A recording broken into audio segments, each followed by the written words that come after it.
I mean, it was interesting there that Jojo, she's so far whacked Geraldo ad hominem, and she's gone for you as well. Just to remind people who may not know, what was your crime for which you were convicted on January 6th? Right. Well, a few points that I think are important to let your audience know. Number one, I never entered the Capitol on January 6th. I stood outside of the east side of the building for 8 minutes shooting a video.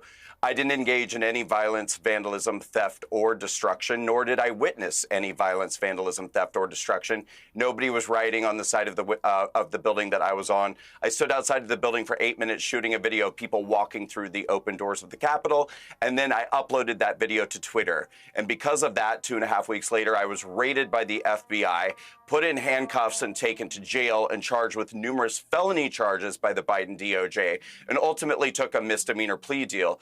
I'd love to ask JoJo why she's so traumatized by people who come into our country illegally who get removed, but not so traumatized when people who trespass on the Capitol grounds are raided by the FBI and thrown in jail. Why are those raids not upsetting to you? Yeah, good question. Are you actually asking me a question? Yeah. Let me just tell you, Brandon, first of all, let me ask you a question. Didn't you participate with the Department of Justice to give them information on other people who were there and attacked the Capitol on January 6th, and then you tried to walk that back and said, well, actually, that's not what I said, until you're chastised by a judge who said, which is it, because you're getting into a little bit of a problem here where you look like you lied in your plea deal? You didn't do that? You didn't cooperate with them at all? So I sat down with the DOJ, as every person who took a plea deal did. That was a requirement of every January 6th defendant who got a plea deal.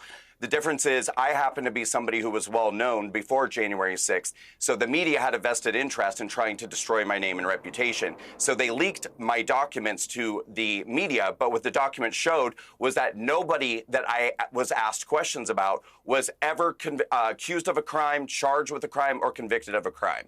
So I think to be able to inform on someone, you need to actually help somebody get charged or convicted. None of the people I was asked questions about were ever charged or convicted with a crime.